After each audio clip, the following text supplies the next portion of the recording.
बिस्मिल्लाहिर्रहमानिर्रहीम अस्सलाम वालेकुम।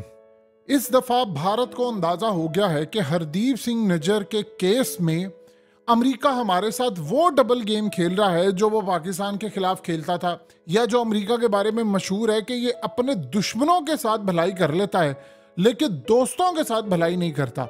कहानी ये है कि भारत पिछले काफ़ी अरसे से ये बात अमेरिका को कह रहा था और बाकी ममालिक को कह रहा था कि उसने गिलगित बल्तिस्तान में हमला करना है, अपनी फौजें उतारनी है, कश्मीर उसने टेक ओवर करना है और इस सूरत हाल में अमेरिका इंटरनेशनल सतह पर उसकी करे मदद।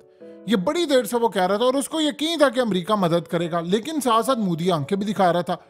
लेकिन ये जो कनाडा के अंदर सिख को मारा गया है भारत की जानिब से, उसके बाद अब जो मामला शुरू हुआ है उसका आप अंदाजा भी नहीं लगा सकते। आपके साथ एक एक करके चीज शेयर करेंगे। ये वीडियो इतनी अहम है, आपको पता चलेगा कि भारत के अंदर इस वक्त चल क्या रहा है और इंटरनेशनल सतह पर पाकिस्तान और बाहर के मामला क्या हैं।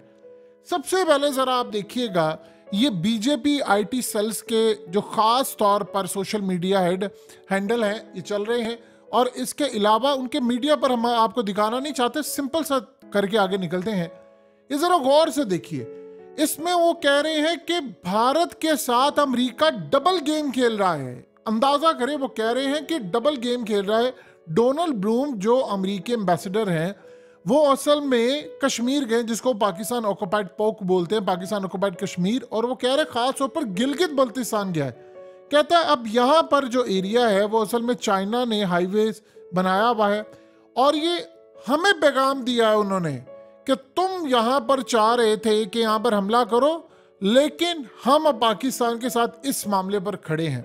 यानी वो ये क्या बात कह रहे हैं। इसी तरह एक और आप देखिए कि ये बीजेपी का आईटी सेल का जो हैंडल है वो असल में जो बात होती है वो वहां से पहले निकालते हैं, मीडिया के जरिए फिर निकालते हैं, फिर मामला आगे चलता है। अब वो भी यही कह रहे हैं कि भारत के साथ डबल गेम हो रहा है, और इस ट्वीट में तो उसने कहा है कि is US playing dangerous double game. Dangerous double game का वर्ड यूज किया। उसने कहा कि वो कश्मीर जा रहा है डोनाल्ड ब्लूम, और उसके बाद वो गिलगित बल्तिस्तान जा रहा है और वहां पर जाकर वो पूरी तरह यूनिवर्सिटीज के विजिट कर रहा है, चीजें कर रहा है। यानी वो क्लियरली बता रहा है कि हम भारत के साथ नहीं खड़े इस मामले पर और हम भारत को नीचा दिखाएंगे। अब वो ये समझते हैं कि वो ये सब कुछ क्यों कर रहे हैं। भारत ये समझता है कि अमेरिका चूंकि यूक्रेन की जंग हार गया है। चले आपको एक चीज दिखाते, बड़ी मजे की है, जहां से मोदी के इस वक्त पैरों तले जमीन निकली है। ये सीमर हर्ष, ये अमेरिकन जर्नलिस्ट है, और क्या कमाल इस बंदे की निगाह है। इसने यूक्रेन की जंग से पहले ही कह दिया था कि अमेरिका हार जाएगा। जरा हेडलाइन पढ़िए, उसने कहा the war is over, Russia has won. जो यूक्रेन और रशिया की खास तौर पर जंग है वो खत्म हो गई है, क्योंकि ये जंग अमेरिका हार गया है, यूक्रेन हार गया, सारे हार गए, रशिया जीत गया है। और आप देखिए कि अब हालत ये है कि इस जंग का जो मलबा है वो कोई भी अपने सर लेने को तैयार नहीं है और खंडर बन चुका है यूक्रेन। लोग रो रहे हैं वहां पर, वो बेचारे जो आम लोग हैं उनका तो कोई कसूर नहीं है। खंडर बना दिया है पूरे का पूरा यूक्रेन। और अमेरिका की ताकत, क्योंकि अमेरिका ने उसे वादा किया था कि मैं नेटो के अंदर तुम्हारी शमूलियत इख्तियार करवाऊंगा, फिर उसके बाद हम 20, 25, 30 ममालिक इकट्ठे चढ़ दौड़ेंगे, अमेरिका भी आएगा, तो सारे मिलकर रूस के ऊपर हमला कर देंगे, तीसरी जंग अजीम छिड़ जाएगी। अब हुआ यह है कि वो ज़ेलेंस्की कहता रह गया कि भाई आओ मेरी मदद करो, तुमने मुझे आगे लगा दिया था और पीछे से भाग गए, ऊपर चढ़ाकर सीढ़ी खींच ली है, तो वो तो पूरी तरह बर्बाद हो गया। अब कहानी का रुख ये है कि यही मामला हुआ उसके साथ, यानी वो पूरी तरह तबाह बर्बाद हो गया और खंडर बन गया। यही बात अब भारत को खटका लगाए हुए है कि अगर मैं यूक्रेन की जंग में, अमेरिका जो मुझे दबाव डाल रहा है, ये सारे हार चुके हैं, ये असल में कुर्बानी का बकरा बनाना चाहते हैं भारत को। ये चाह रहे हैं कि भारत चाइना से जंग कर ले, भारत रूस के खिलाफ खड़ा हो जाए, और ये चाह रहे हैं कि हम उनसे लड़ाई कर ले और लड़ाई शुरू हो जाए चाइना के खिलाफ, क्योंकि अफगानिस्तान से शिकस्त हुई है, अब यूक्रेन में शिकस्त हुई है, तो ये अगली शिकस्त डालने से पहले वो अपने ऊपर मलबा दुनिया इन पर उठाए। वो चाह रहे हैं कि असल में भारत चाइना से जंग छेड़ दे और हम ध्यान उधर लेकर आ जाए, क्योंकि भारत की जब लड़ाई होगी तो फिर उसके बाद ये बहुत बड़ी लड़ाई है। तो भारत ये कह रहा है और मोदी कह रहा है भाई मैं इनका प्यादा नहीं बन सकता, मैं यूक्रेन वाला हाल नहीं कर सकता। अब वो कह रहे हैं कि डोनाल्ड ब्लूम गया है और वो गिलगित बल्तिस्तान गया है, गवादर गया है। वो ये कह रहे हैं कि भाई ये गवादर क्यों गया है। उनके मीडिया पर सारे आर्टिकल्स लिख रहे हैं, वो कह रहे हैं कि सी पैक तो चाइना का है। अब वो वहां पर ये कह रहे हैं कि असल में पाकिस्तान को चाइना से पेमेंट जो है वो रिलैक्सेशन करवाना चाहता है, तो उन्होंने डोनाल्ड ब्लूम को बुलाया है।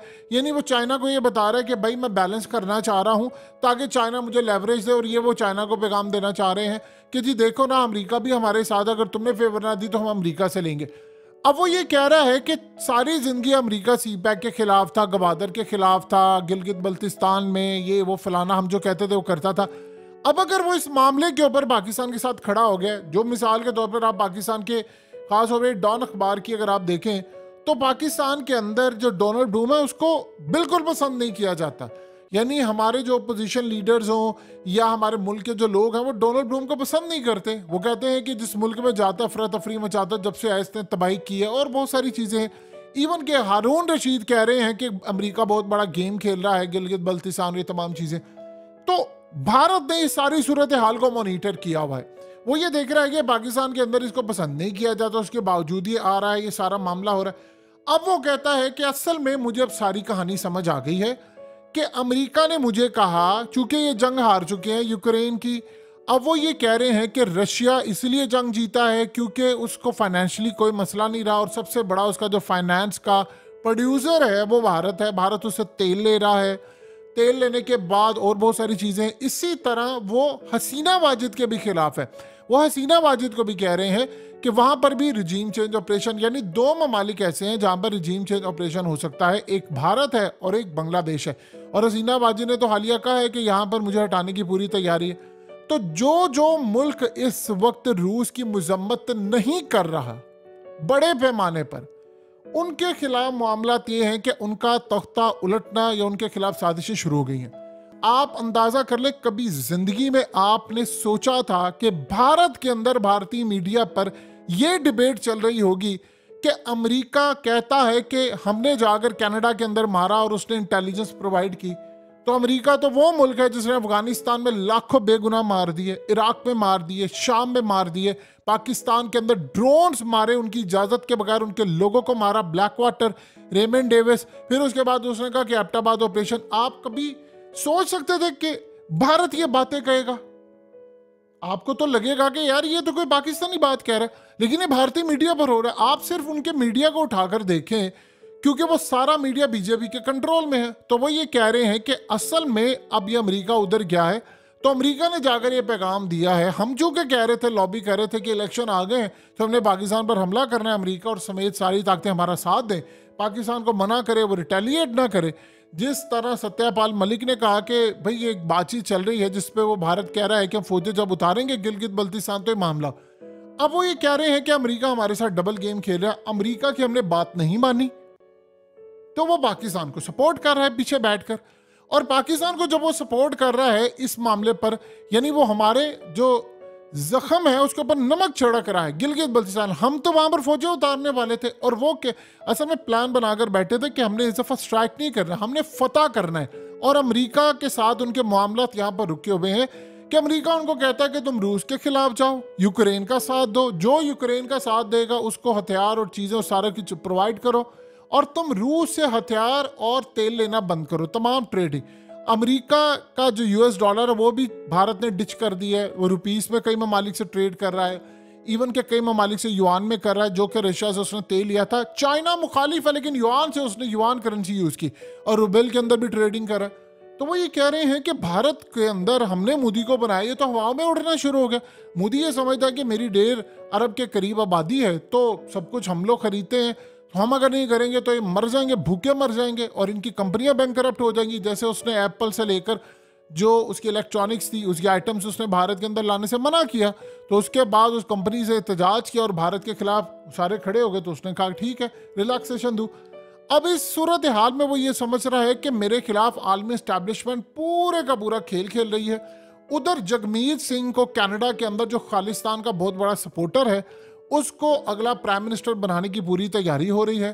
जगमीत सिंह का मामला ये है कि अगर वो प्राइम मिनिस्टर बन जाता है तो खालिस्तान बनने से फिर कोई रोक नहीं सकता, क्योंकि उसकी कनाडा एक बहुत बड़ा मुल्क है। कनाडा का इन्फ्लुएंस बर्तानिया में है, अमेरिका में है, ऑस्ट्रेलिया, न्यूजीलैंड और पूरे यूरोप के अंदर है।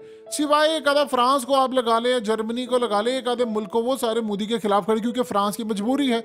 मैक्रेन ने उसको, यानी मैक्रॉन इस सारी सूरत हाल में समझा कि भाई हमने उसको राफेल तैयारे बेचने हैं, हमने उसको चीज़ें बेचनी हैं, तो हम क्या करें। स्पेन के भी कुछ इस तरह के ताल्लुकात हैं।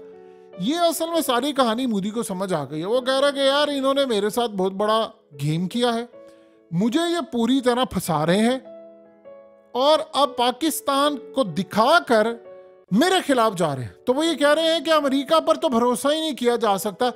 अब मोदी असल में फंसा हुआ है। देखिए यहां पर अगर इन केस मिसाल के तौर पर मोदी सरेंडर कर देता है, ठीक है जी हम करेंगे, तो सरेंडर की जो शराइत होंगी वो जानते कितनी खतरनाक, कंप्लीट एब्सोल्यूट इंडिया को रूस के खिलाफ जाना पड़ेगा, यूक्रेन को सपोर्ट करना पड़ेगा जिससे उसके हाथ से रूस तो गया, चाइना के खिलाफ जाना पड़ेगा। तो चाइना के खिलाफ जाने का मतलब है कि आप उस मुल्क के साथ जंग छेड़े हैं जिससे अमेरिका भी जंग लड़ने को तैयार है। अब एक बात बताइए, ये यूक्रेन की जंग के अंदर अमेरिका ने अपनी फोर्सेस क्यों नहीं भेजी? इन्होंने कहा था हम यूक्रेन को शामिल करेंगे, कहां पर? नेटो में। अमेरिका ने कहा था करके रहेंगे जो मर्जी हो। वो ज़ेलेंस्की कहता है भाई करो करो, वो कहता नहीं अच्छा कर लेंगे। अमेरिका ने उसको बाद में आगे लगाकर पीछे हट गया, वो कहता कर लेंगे। वो कहता तुमने मुझे जंग में धकेला था तो अब कर क्यों नहीं रहे? अब अगर वो करते तो पुतिन ने कहा था तुम यहां पर करो, मेरे न्यूक्लियर मिसाइल बेलारूस में लगे, सीधा यूरोप के ऊपर हमला होगा। तो वो डर गए। तो आप एक बात बताइए कि रूस ने सारी कहानी क्या की? उस पर तो पाबंदियां थी, उसका सारा स्विफ्ट और पेमेंट सिस्टम सारा कुछ तो बंद कर दिया था ना। तो किसका पेमेंट सिस्टम उसने यूज किया था? चाइना का। तो चाइना रूस की बैक पर खड़ा था। भारत ये कहता है कि भाई चाइना के साथ तुम जंग लड़ नहीं सकते, हमें तुमने आगे लगाया हुआ है और हमें तुम कह रहे हो कि जी फलाना। वो ये चाह रहा है कि साउथ चाइना सी से अमेरिका जंग लड़े, 10 ममालिक शुरू हो, मैं गिलगित बल्तिस्तान फतह करूं, फिर मैं देखूंगा मैंने चाइना की तरफ आना कि नहीं। वो असल में इनको कन्विंस ये कर रहा है कि मैं गिलगित बल्तिस्तान अगर फतह करता हूं या कश्मीर फतह करता हूं तो इनका सी पैक तो ऑटोमेटिकली रुक जाएगा। अब वो ये क्या कह रहा है कि भाई ये तो सी पैक को खत्म करने की बजाय, तो डोनाल्ड ब्लूम तो वहां पर सी पैक को देखने के लिए चला गया, गिलगित बल्तिस्तान और गवादर चला गया।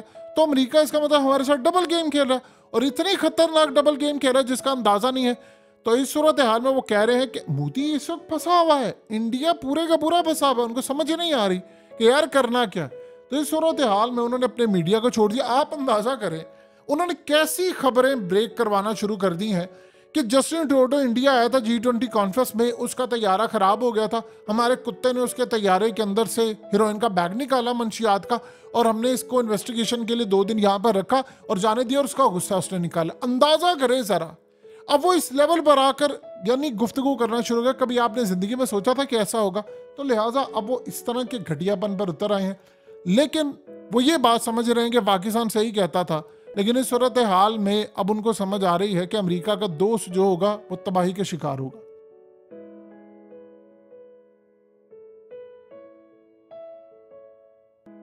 हकीकत टीवी को सब्सक्राइब करना मत भूलें, वीडियो को लाइक करें, शेयर करें और कमेंट सेक्शन में अपनी राय का इजहार जरूर करें।